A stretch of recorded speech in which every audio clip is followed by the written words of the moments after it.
नमस्कार दोस्तों, गुरुजी तर्कस चैनल पर आपका स्वागत है। मैं विकास आपका स्वागत करता हूं गुरुजी तर्कस चैनल पर। कैसे हैं आप लोग? आप लोग भी स्वस्थ होंगे, अच्छे होंगे और मस्त होंगे। जैसा कि आप लोगों को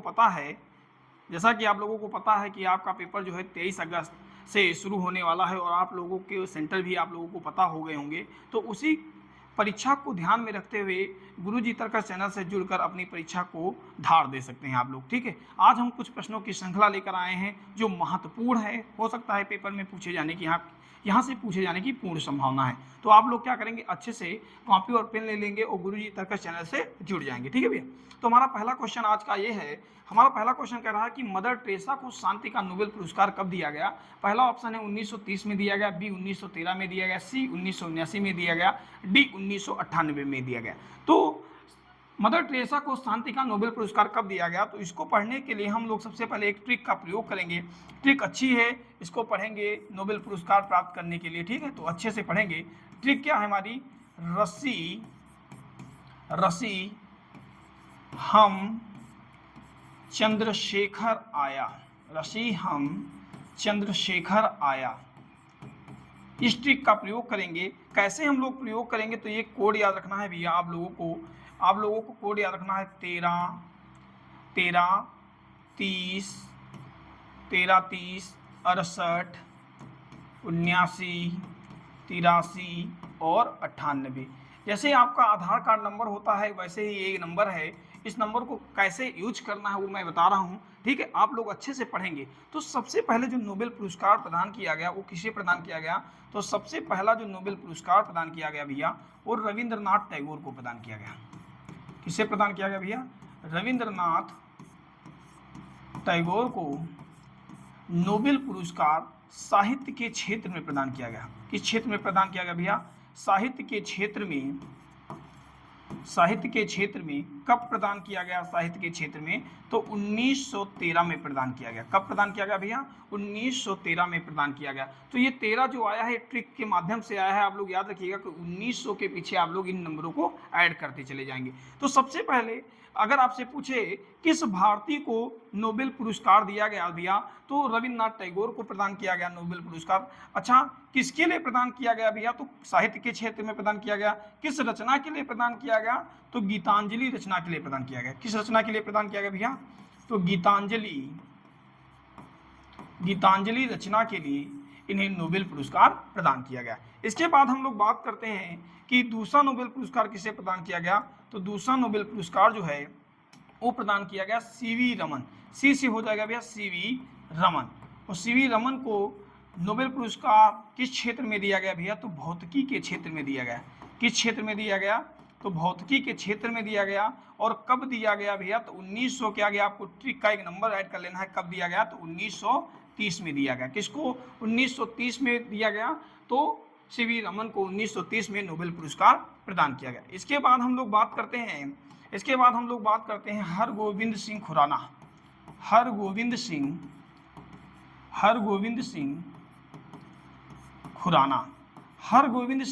को कब नोबेल पुरस्कार प्रदान किया गया है या किस क्षेत्र में प्रदान किया गया है? तो भैया चिकित्सा के क्षेत्र में प्रदान किया गया है। किस क्षेत्र में प्रदान किया गया है? तो चिकित्सा के क्षेत्र में प्रदान किया गया है। कब प्रदान किया गया है गोविंद सिंह को? तो 1968 में प्रदान किया गया। कब प्रदान किया गया भैया? 1968 में हरगोविंद सिंह खुराना को नोबेल पुरस्कार चिकित्सा का क्षेत्र का प्रदान किया गया। इसके बाद किसे प्रदान किया गया भैया? तो इसके बाद माँ आएगा, माँ से आ जाएगा मदर टेरेसा। और मदर टेरेसा को किस क्षेत्र में प्रदान किया गया भैया? तो शांति के क्षेत्र में प्रदान किया गया है। शांति के क्षेत्र में प्रदान किया गया। और कब प्रदान किया गया है? तो 1979 में प्रदान किया गया। कब प्रदान किया गया भैया? 1979 में शांति का नोबेल पुरस्कार जो है मदर टेरेसा को प्रदान किया गया। इसके बाद चंद्रशेखर को कब प्रदान किया गया भैया? तो चंद्रशेखर को कब प्रदान किया गया? तो 1983 में प्रदान किया गया। कब प्रदान किया गया भैया? तो 1983 में भौतिकी के क्षेत्र में। किस क्षेत्र में? भौतिकी के क्षेत्र में नोबेल पुरस्कार प्रदान किया गया सुब्रमण्यम चंद्रशेखर को। इसके बाद हम लोग बात करते हैं आ से क्या मतलब है? आ का अर्थ है अमर्त्य सेन। आ का मतलब है क्या भैया? अमर्त्य सेन। और अमर्त्य सेन को किस क्षेत्र में दिया गया भैया? तो इनको जो है अर्थशास्त्र के क्षेत्र में दिया गया। किस क्षेत्र में दिया गया भैया? अर्थशास्त्र के क्षेत्र में। कब नोबेल पुरस्कार दिया गया भैया? तो 1998 में दिया गया। कब दिया गया भैया? 1998 में दिया गया। अगर आपसे पूछे कि कैलाश सत्यार्थी को नोबेल पुरस्कार कब दिया गया भैया, तो कैलाश सत्यार्थी को नोबेल पुरस्कार 2014 में दिया गया। किस क्षेत्र में दिया गया भैया? तो शांति के क्षेत्र में दिया गया। अगर आपसे पूछ लेता है कि अभिजीत बनर्जी को नोबेल पुरस्कार कब दिया गया भैया, तो अभिजीत बनर्जी को जो नोबेल पुरस्कार दिया गया वो 2019 में दिया गया। किस क्षेत्र में दिया गया भैया? तो अर्थशास्त्र के क्षेत्र में दिया गया। अर्जुन इसका स्क्रीनशॉट ले लेंगे, अच्छे से पढ़ेंगे, ठीक है, और इस ट्रिक को अच्छे से लागू करेंगे कि सबसे पहला जो नोबेल पुरस्कार दिया गया वो रविन्द्रनाथ टैगोर को दिया गया। सीवी रमन को कब दिया गया? तो 1930 में दिया गया। हरगोविंद सिंह खुराना को कब दिया गया? तो 1968 में दिया गया।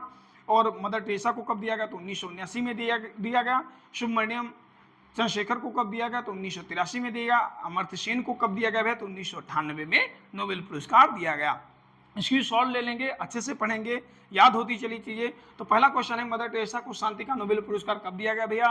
तो मदर टेरेसा को जो शांति का नोबेल पुरस्कार है 1979 में दिया गया। कब दिया गया भैया? 1979 में दिया गया।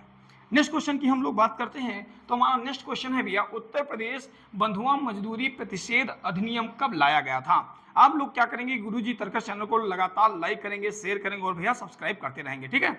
तो दूसरा क्वेश्चन है, उत्तर प्रदेश बंधुआ मजदूर प्रतिषेध अधिनियम कब लाया गया? तो उत्तर प्रदेश बंधुआ मजदूरी प्रतिषेध अधिनियम ये कब लाया गया भैया? तो ये प्रतिषेध अधिनियम जो लाया गया ये 1975 में लाया गया। कब लाया गया भैया? 1975 में लाया गया। कब लाया गया भैया? 1975 में लाया गया। 1948 में कौन सा अधिनियम लाया गया? तो भैया उसके बारे में जान लेते हैं कि उत्तर प्रदेश प्रादेशिक सशस्त्र कांस्टेबल अधिनियम लाया गया। ये कब लाया गया भैया? तो ये लाया गया 1948 में लाया गया। कब लाया गया भैया? 1948 में लाया गया। अगर आपसे यहीं पर बात कर लेता है कि 2005 में कौन सा अधिनियम लाया गया भैया, तो 2005 में जो अधिनियम लाया गया वो कौन सा लाया गया भैया? तो सबसे पहले है सूचना का अधिकार अधिनियम लाया गया। सूचना का अधिकार अधिनियम लाया गया। सूचना का अधिकार अधिनियम और एक और अधिनियम आया है 2005 में जिसको हम लोग जानते हैं किस नाम से भैया जानते हैं? तो आपदा प्रबंधन अधिनियम के नाम से जानते हैं। कौन से अधिनियम के नाम से? आपदा प्रबंधन अधिनियम के नाम से जानते हैं। किस नाम से जानते हैं भैया? आपदा प्रबंधन अधिनियम कब आया भैया? तो 2005 में लाया गया। अगर आपसे बात करें कि 1989 में कौन सा अधिनियम लाया गया भैया, तो 1989 की बात करें अगर, तो 1989 में भैया SC ST अत्याचार निवारण अधिनियम लाया गया। अत्याचार निवारण अधिनियम लाया गया। ये कब लाया गया भैया? तो ये SC ST अत्याचार निवारण अधिनियम कब लाया गया भैया? 1989 में लाया गया। तो क्वेश्चन हमारा क्या कह रहा था कि उत्तर प्रदेश बंधुआ मजदूरी प्रतिषेध अधिनियम कब लाया गया? तो भैया 1975 में लाएगा। इसको क्या करेंगे आप लोग, स्क्रीनशॉट ले लेंगे, ठीक है अर्जुन। नेक्स्ट क्वेश्चन की बात करें अगर हम लोग, तो नेक्स्ट क्वेश्चन है हमारा भैया, बहुत अच्छा क्वेश्चन है, वर्तमान में उत्तर प्रदेश राज्य के राज्य निर्वाचन आयुक्त कौन है? पहला ऑप्शन है श्री रामदास सोनकर जी हैं, बी ऑप्शन है भैया श्री मनोज कुमार हैं, सी ऑप्शन है अपरिमिता प्रसाद सिंह हैं, डी ऑप्शन है श्री राज प्रताप सिंह हैं। आप लोगों को कमेंट में बताना है कि राज्य निर्वाचन आयुक्त कौन है वर्तमान में, आप लोग बताइए, तब तक मैं क्वेश्चन को हल कराता हूँ। सबसे पहले अगर हम लोग बात करेंगे, सबसे पहले बात करेंगे राज्य निर्वाचन आयोग के बारे में। राज्य निर्वाचन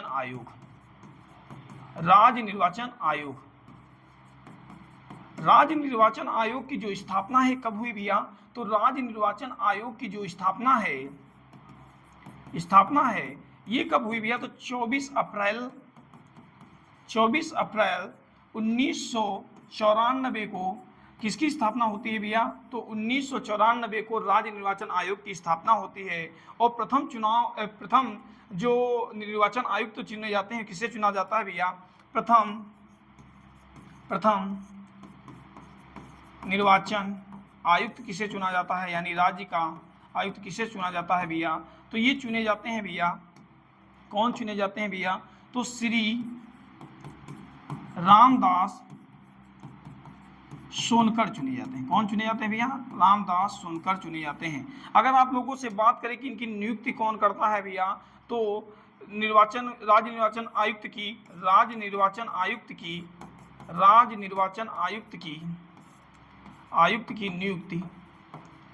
की नियुक्ति कौन करता है भैया? तो राज्यपाल करता है। कौन करता है भैया? राज्यपाल करता है। अगर आपसे बात करें कि राज्य निर्वाचन आयुक्त या इसका कार्य क्या होता है राज्य निर्वाचन आयोग का, तो चुनाव कराना, राज्य के भीतर क्या कराना भैया? चुनाव कराना। राज्य के भीतर क्या कराना? चुनाव कराना। ये किसका कार्य होता है भैया? तो राज्य निर्वाचन आयोग का कार्य होता है। अगर आपसे यही क्वेश्चन पूछना है कि वर्तमान में कौन है भैया, वर्तमान में चुनाव आयुक्त कौन है, राज्य निर्वाचन आयुक्त कौन है? राज्य निर्वाचन आयुक्त वर्तमान में कौन है भैया? तो आप लोगों को पता होगा कि वर्तमान में कौन है, सारे लोगों को पता भी होगा क्योंकि पढ़ने वाले बच्चे हैं हमारे साथ जो जुड़े हैं, वो सारे बच्चे पढ़ने वाले जुड़े हैं। ऐसा नहीं है कि कोई भी ऐसा हो कि जो पढ़ता ना हो, ठीक है? पढ़ते सब है लेकिन याद किसी को नहीं रहता, ये भी मैं जानता हूँ, ठीक है? तो हमारा वर्तमान में राज्य निर्वाचन आयुक्त कौन है भैया? तो श्री राज प्रताप सिंह है। कौन है भैया? श्री राज प्रताप सिंह जो हैं वर्तमान के क्या हैं? राज्य निर्वाचन आयुक्त हैं। इसको भी याद रखेंगे, अच्छा क्वेश्चन है, पूछा जा सकने वाला क्वेश्चन है। तो याद रखिएगा कि राज्य निर्वाचन आयोग की स्थापना जो हुई भैया 24 अप्रैल 1994 में हुई।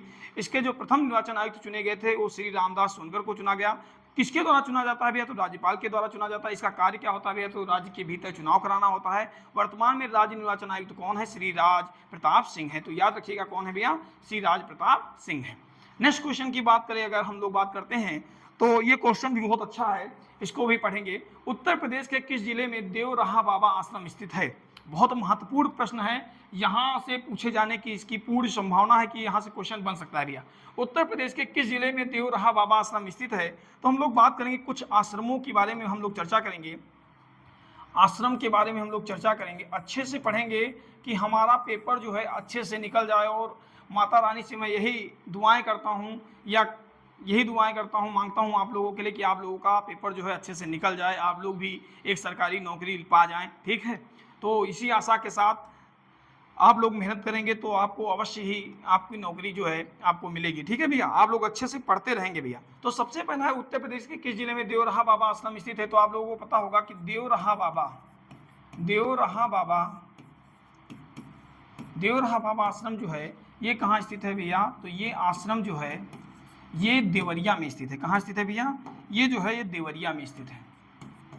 देवरिया में स्थित है। कहाँ स्थित है भैया? देवरिया में स्थित है। अगर आपसे पूछ ले भैया ब्रह्मवर्त आश्रम कहाँ स्थित है? कौन सा आश्रम है भैया?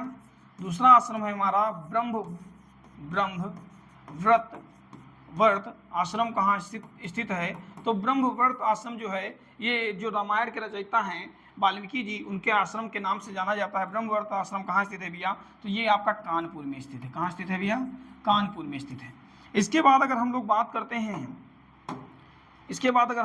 करें भैया तीसरा हमारा आश्रम कौन सा है? तो अगर हम बात करते हैं भैया तो भरद्वाज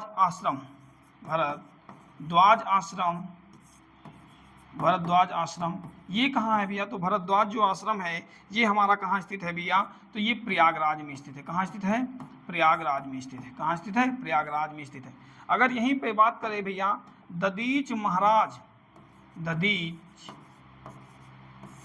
दधीच आश्रम ये कहाँ स्थित है भैया? दधीच आश्रम तो सीतापुर में एक स्थान पड़ता है, हमारे क्षेत्र का ही है, मिश्रिक का ही है।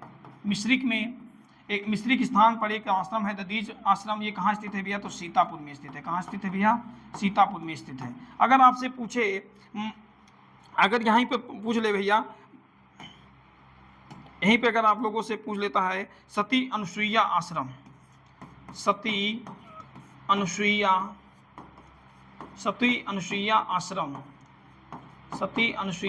कहाँ स्थित है भैया? तो सती अनुसुईया आश्रम जो है ये चित्रकूट में स्थित है। कहाँ स्थित है भैया? चित्रकूट में स्थित है। कहाँ स्थित है भैया? चित्रकूट में स्थित है। इसको भी याद रखेंगे। अगर एक बात और, एक आश्रम याद रखिएगा भैया, कपिल मुनि आश्रम लास्ट है भैया। कपिल मुनि आश्रम और कपिल मुनि आश्रम कहाँ स्थित है? आप लोगों को पता होगा कि कपिल मुनि आश्रम कहाँ स्थित है भैया। तो कपिल मुनि जो आश्रम है ये फर्रुखाबाद में स्थित है। कहाँ स्थित है भैया? फर्रुखाबाद में स्थित है। कहाँ स्थित है? फर्रुखाबाद में स्थित है। यहाँ से भी क्वेश्चन पूछे जा सकते हैं। तो उत्तर प्रदेश के किस जिले में देवरहा बाबा आश्रम स्थित है भैया? तो उत्तर प्रदेश के देवरिया जिले में जो है देवरहा बाबा आश्रम स्थित है। तो इसको भी स्क्रीनशॉट ले लेंगे आप लोग, अच्छे से पढ़ते रहेंगे, ठीक है भैया। नेक्स्ट क्वेश्चन की बात करें अगर कि नीली क्रांति किससे संबंधित है? महत्वपूर्ण प्रश्न है, पूछे जाने की पूर्ण संभावना है भैया। नीली क्रांति किससे संबंधित है? तो पेट्रोलियम से संबंधित है, तिलहन से संबंधित है, मछली पालन से संबंधित है, अंडा से संबंधित है। तो हम लोग बात करेंगे कि जो क्रांतियां हैं इनके बारे में हम लोग बात करेंगे। क्रांति के बारे में हम लोग चर्चा करेंगे। तो सबसे पहले हमारी क्रांति है हरित क्रांति। कौन सी भैया क्रांति? हरित क्रांति। हरित क्रांति किससे संबंधित है भैया? तो हरित क्रांति जो है ये खाद्यान्न से संबंधित है। किससे संबंधित है भैया? खाद्यान्न से संबंधित है। खाद्यान्न से संबंधित है। अगर यहीं पर आप लोगों से बात करता है कि काली क्रांति किससे संबंधित है भैया? काली क्रांति किससे संबंधित है? तो काली क्रांति जो संबंधित है ये पेट्रोलियम से संबंधित है। किससे संबंधित है भैया? पेट्रोलियम से संबंधित है। पेट्रोलियम से। अगर आपसे यहीं पे पूछ लेता है कि धूसर क्रांति किससे संबंधित है? धूसर क्रांति किससे संबंधित है? धूसर क्रांति किससे संबंधित है भैया? तो उर्वरक से संबंधित है। किससे संबंधित है भैया? उर्वरक से संबंधित है। उर्वरक से संबंधित है। यहीं पर अगर आपसे पूछ ले कि गुलाबी क्रांति किससे संबंधित है? गुलाबी क्रांति किससे संबंधित है? गुलाबी क्रांति किससे संबंधित है भैया? तो गुलाबी जो क्रांति है वो प्याज और भैया झींगा मछली से संबंधित है। किससे संबंधित है भैया? झींगा मछली से संबंधित है। झींगा मछली से संबंधित है। अगर यहीं पे बात करेगा आपसे कि रजत क्रांति किससे संबंधित है? रजत क्रांति किससे संबंधित है? रजत क्रांति। रजत क्रांति किससे संबंधित है भैया? तो रजत क्रांति जो संबंधित है ये अंडा से संबंधित है। किससे है भैया? अंडा से। अगर यहीं पे बात कर लेता है, यहीं पे अगर आपसे बात कर लेगा कि पीली क्रांति किससे संबंधित है? पीली क्रांति। तो पीली क्रांति किससे संबंधित है भैया? तो पीली जो क्रांति है वो तिलहन से संबंधित है। किससे संबंधित है भैया? तिलहन से संबंधित है। तिलहन से संबंधित है। अगर यहीं पे बात कर ले कि श्वेत क्रांति किससे संबंधित है? श्वेत क्रांति किससे संबंधित है? तो सारे लोगों को पता भी होगा कि श्वेत क्रांति के प्रवर्तक किसे माना जाता है? तो श्वेत क्रांति के प्रवर्तक जो है वर्गीज कुरियन को माना जाता है। और ये किससे संबंधित है भैया श्वेत क्रांति? तो श्वेत क्रांति जो है ये दुग्ध से संबंधित है। किससे संबंधित है? दुग्ध से संबंधित है भैया। इसके बाद अगर आप लोगों से बात कर लेता है कि भैया नीली क्रांति किससे संबंधित है भैया? तो नीली जो क्रांति है ये किससे संबंधित है भैया? तो मछली पालन से संबंधित है। किससे संबंधित है भैया? नीली क्रांति जो है मछली पालन से संबंधित है। तो इसको भी याद रखेंगे, स्क्रीनशॉट ले लेंगे, यहाँ से पूछे जाने की पूर्ण संभावना है भैया। हरित क्रांति किससे संबंधित है? तो खाद्यान्न से संबंधित है। काली क्रांति पेट्रोलियम से। धूसर क्रांति उर्वरक से भैया। गुलाबी क्रांति प्याज से, झींगा मछली से संबंधित है भैया। रजत क्रांति अंडा से, और पीली क्रांति तिलहन से, और श्वेत क्रांति जो है भैया ये दुग्ध से संबंधित है। इसको भी अच्छे से आप लोग पढ़ लेंगे भैया। और एक और है भैया सुनहरी क्रांति, इसको भी याद रखेंगे। आप लोगों को पता होगा कि सुनहरी क्रांति किससे संबंधित है। कौन सी क्रांति भैया? तो आप लोग पढ़ लेंगे भैया सुनहरी क्रांति। सुनहरी क्रांति। सुनहरी क्रांति किससे संबंधित है भैया? तो सुनहरी क्रांति जो है ये किससे संबंधित है? तो सुनहरी क्रांति जो है ये बागवानी से संबंधित। किससे संबंधित है भैया? बागवानी से संबंधित है। अगर यहीं पे बात करें कि गोल क्रांति किससे संबंधित है? गोल क्रांति। तो गोल क्या? गोल क्रांति किससे संबंधित है भैया? तो गोल क्रांति अर्जुन बताएंगे किससे संबंधित है। तो गोल क्रांति जो है ये भैया आलू से संबंधित है। किससे संबंधित है? आलू से संबंधित है। किससे संबंधित है अर्जुन? आलू से संबंधित है। आप लोग क्या करेंगे? अच्छे से पढ़ते रहेंगे, ठीक है। तो ये है हरित क्रांति खाद्यान्न से, काली पेट्रोलियम से, धूसर क्रांति उर्वरक से, गुलाबी क्रांति प्याज या झींगा मछली से, रजत क्रांति जो है अंडा से, पीली क्रांति तिलहन से, श्वेत क्रांति जो है भैया दुग्ध से, और सुनहरी क्रांति बागवानी से, गोल क्रांति आलू से, और नीली क्रांति किससे संबंधित है भैया? तो मछली पालन से संबंधित है। आशा करता हूं कि क्वेश्चन आपकी समझ में आ रहे होंगे। नेक्स्ट क्वेश्चन है भैया पीसा की झुकी हुई मीनार कहाँ स्थित है? बहुत अच्छा क्वेश्चन है, पूछा जा सकने वाला क्वेश्चन है। आप लोग बताएंगे पीसा की झुकी हुई मीनार कहाँ स्थित है? पहला ऑप्शन है इटली में स्थित है, बी पेरिस में स्थित है, सी गीजा में स्थित है, डी न्यूयॉर्क में स्थित है। तो आप लोगों को कमेंट बॉक्स में बताना है कि कमेंट बॉक्स में बताना है कि भैया कि पीसा की झुकी हुई मीनार कहाँ स्थित है भैया। तो पीसा की जो झुकी हुई मीनार है भैया ये स्थित है पीसा, कहाँ स्थित है भैया, पीसा इटली में, पीसा इटली में स्थित है। कहाँ स्थित है भैया, पीसा इटली में स्थित है। अगर आप लोगों से बात कर ले, यहीं पे बात कर लेते कि गीजा में क्या स्थित है भैया, तो गीजा में पिरामिड स्थित है। क्या स्थित है भैया, पिरामिड स्थित है, पिरामिड। अगर आपसे पूछे कि न्यूयॉर्क में क्या है भैया, न्यूयॉर्क में क्या है भैया न्यूयॉर्क में क्या स्थित है भैया, तो न्यूयॉर्क की बात करेगा तो आप लोगों से बताइएगा क्या स्थित है भैया न्यूयॉर्क में, तो एफिल टावर स्थित है। क्या है स्थित है भैया, एफिल टावर स्थित है। क्या स्थित है भैया, एफिल टावर स्थित है। कहाँ, न्यूयॉर्क में स्थित है। अगर आपसे पूछे पेरिस में क्या स्थित है भैया, पेरिस में क्या स्थित है भैया, तो स्टैचू ऑफ लिबर्टी स्थित है। क्या भैया, स्टैचू ऑफ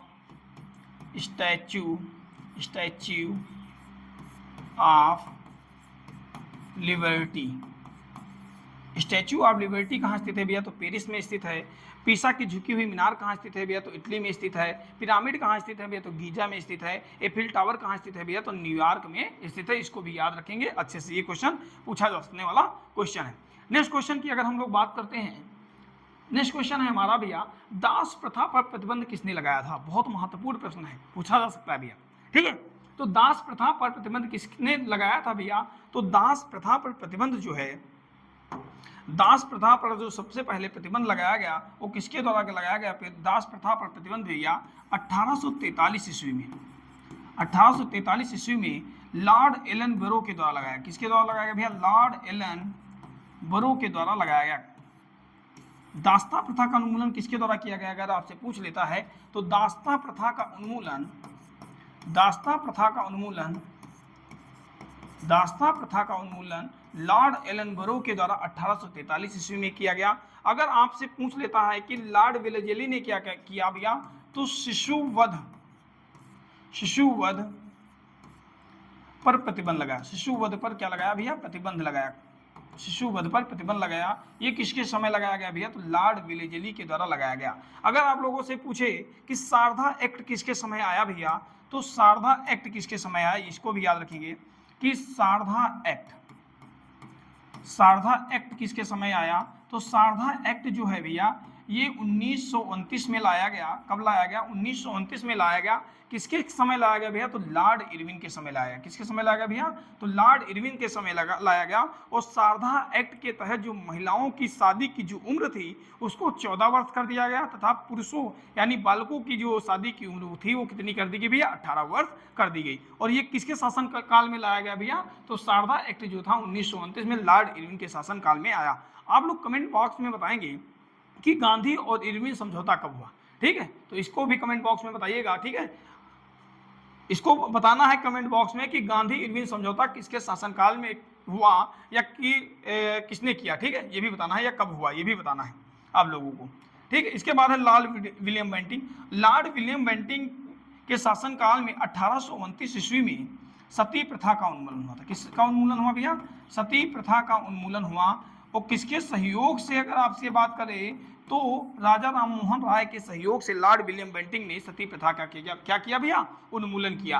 तो आपसे क्वेश्चन पूछ रहा है कि भैया दास प्रथा पर प्रतिबंध किसने लगाया था, तो दास प्रथा पर प्रतिबंध जो है लॉर्ड एलन बरो ने लगाया था। अगर आपसे मैं क्वेश्चन पूछूं कि नेटिव मैरिज एक्ट, जो नेटिव मैरिज एक्ट है ये किसके शासनकाल में लाया गया, तो आप लोग कमेंट बॉक्स में बताएंगे कि नेटिव मैरिज एक्ट किसके शासनकाल में लाया गया, या अंतरजातीय अधिनियम कब लाया गया, ठीक है। तो इसको आप लोग कमेंट बॉक्स में बताएंगे कि नेटिव मैरिज एक्ट कब लाया गया भैया। दास प्रथा पर प्रतिबंध किसने लगाया भैया, तो दास प्रथा पर प्रतिबंध जो है लॉर्ड एलन बरो ने लगाया।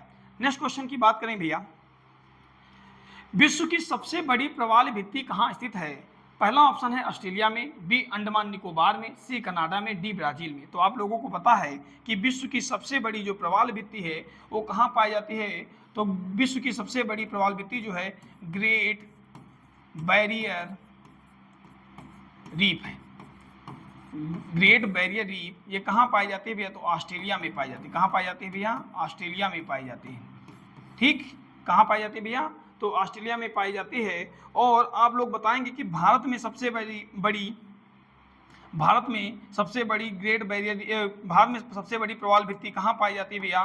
तो भारत में सबसे बड़ी प्रवाल भित्ति कहाँ पाई जाती है भैया? तो सबसे बड़ी प्रवाल भित्ति जो है ये अंडमान निकोबार द्वीप समूह में पाई जाती है। अंडमान निकोबार द्वीप समूह में पाई जाती है, द्वीप समूह में पाई जाती है। अगर आप लोगों से विश्व में पूछे तो ग्रेट बैरियर रीफ, कहाँ ग्रेट बैरियर रीफ स्थित है भैया? तो ऑस्ट्रेलिया में विश्व की सबसे बड़ी प्रवाल भित्ति पाई जाती है। अब नेक्स्ट क्वेश्चन की बात करेंगे हम लोग, तो नेक्स्ट क्वेश्चन हमारा है भैया, भारत का पहला यूनेस्को साहित्य शहर किसे घोषित किया गया? पूछा जा सकता क्वेश्चन है, डबल स्टार में कर लीजिएगा, यहाँ से क्वेश्चन आ सकता है। करंट का क्वेश्चन है, भारत का पहला यूनेस्को साहित्य शहर किसे घोषित किया गया? तो पहला ऑप्शन है भैया कोझिकोड को, इंदौर को, सूरत को, नोएडा को। तो भारत का पहला यूनेस्को साहित्य शहर जो घोषित किया गया वो किसे घोषित किया गया भैया? कोझिकोड को जो है वो घोषित किया गया। ठीक है भैया। नेक्स्ट क्वेश्चन की अगर हम लोग बात करते हैं कि शाहनामा किसके द्वारा लिखा गया था, बहुत महत्वपूर्ण क्वेश्चन है। शाहनामा किसके द्वारा लिखा गया? तो आप लोगों को पता होगा कि शाहनामा किसके द्वारा लिखा गया। तो शाहनामा जो लिखा गया भैया, ये लिखा गया फिरदौसी के द्वारा। किसके द्वारा लिखा गया भैया? फिरदौसी के द्वारा शाहनामा लिखा गया। किसके द्वारा लिखा गया भैया? फिरदौसी के द्वारा शाहनामा लिखा गया। अगर आप लोगों से पूछ ले कि पद्मावत के रचयिता कौन थे भैया, तो पद्मावत के रचयिता जो हैं वो कौन है? मलिक मोहम्मद जैसी हैं पद्मावत।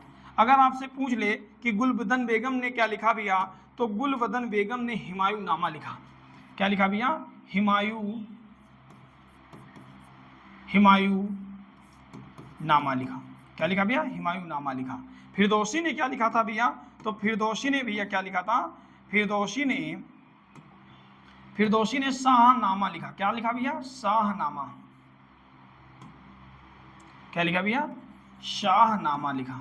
फिरदौसी ने क्या लिखा था भैया? शाहनामा लिखा था। अच्छा, आप लोग ये कमेंट बॉक्स में बताइएगा कि फिरदौसी जो था ये किसके समकालीन था, किस राजा के समकालीन था? आप लोग कमेंट बॉक्स में बताइएगा कि फिरदौसी किस राजा के समकालीन था या किस शासक के समकालीन था। अलबरूनी की रचना क्या है भैया? तो आप लोगों को पता होगी अलबरूनी की रचना है किताब उल हिंद। ये किसकी रचना है भैया? तो किताब उल हिंद जो रचना है ये अलबरूनी की रचना है। और अलबरूनी जो है ये किसका समकालीन है? तो अलबरूनी जो है भैया, अलबरूनी ये जो है ये गजनवी का समकालीन है। किसका भैया? गजनवी का समकालीन है। और फिरदौसी जो भी है, फिरदौसी ये भी जो है ये किसका समकालीन है भैया? तो फिरदौसी जो है ये भी किसका समकालीन है? गजनवी का समकालीन है। हुमायूं नामा की रचना किसके द्वारा की गई भैया? तो हुमायूं नामा की रचना जो है गुलबदन बेगम के द्वारा की गई। मलिक मोहम्मद जैसी ने किसकी रचना की भैया? तो पद्मावत की रचना की। तो याद रखिएगा कि शाहनामा किसके द्वारा लिखा गया भैया? तो शाहनामा जो है फिरदौसी के द्वारा लिखा गया। नेक्स्ट क्वेश्चन की बात करें अगर, सबसे महत्वपूर्ण प्रश्न है आज का, ये पूछा जा सकने वाला पेपर में है, पिरुल लाओ पैसा पाओ योजना किस राज्य के द्वारा शुरू की गई? आप लोग कमेंट बॉक्स में बताइएगा कि पिरुल लाओ पैसा पाओ योजना किस राज्य के द्वारा शुरू की गई भैया? तो पिरुल का अर्थ क्या होता है? सबसे पहले हम लोग जानेंगे पिरुल होता क्या है। पिरुल क्या होता है? पिरुल का अर्थ होता है भैया कि चीड़ के सूखे पत्ते। क्या होता है भैया? चीड़ के सूखे पत्ते। पिरुल क्या है भैया? तो चीड़ के सूखे पत्ते हैं। और चीड़ के जो सूखे पत्ते होते हैं ये बहुत अधिक ज्वलनशील होते हैं। थोड़ी सी अगर आग पकड़ लेते हैं तो बहुत तेजी से जलना शुरू कर देते हैं। तो एक राज्य है उत्तराखंड राज्य, उस राज्य के द्वारा एक योजना शुरू की गई है पिरुल लाओ पैसा पाओ योजना। क्योंकि पिरुल लाओ का मतलब होगा कि जंगल से पिरुल के पत्तों को इकट्ठा करके इनको खरीदा जाएगा। और खरीदने के बाद इससे क्या है कि वहाँ उत्तराखंड में क्या बनाया जा रहा है भैया? तो उत्तराखंड में बिजली का भी उत्पादन किया जा रहा है। और इसको कितने रुपए किलो के हिसाब से खरीदा जा रहा है भैया? तो 50 रुपये किलो के हिसाब से पिरुल को खरीदा जा रहा है। कहाँ पे खरीदा जा रहा है भैया? तो उत्तराखंड राज्य सरकार की योजना है पिरुल लाओ पैसा पाओ योजना। ठीक है भैया। तो ये इसका मतलब क्या है? चीड़ के सूखे पत्ते। तो याद रखिएगा पिरुल लाओ पैसा पाओ ये किसके है भैया? किस राज्य की योजना है भैया? तो उत्तराखंड राज्य की ये योजना है। आशा करता हूं कि जो मैंने क्वेश्चन बताए हैं आप लोग नोट कर लिए होंगे, अच्छे से पढ़ेंगे, ठीक है। और टाइम नहीं बचा है आप लोगों के पास, आप लोग अच्छा करेंगे, इसके लिए क्या करना है, आपको लगातार पढ़ते रहना है, लगातार रिवीजन करते रहना है। गुरुजी तर्कश चैनल जो है आप लोगों के लिए प्रतिबद्ध है। आप लोगों से आशा है कि आप लोग इसी तरीके से पढ़ते रहेंगे, ठीक है।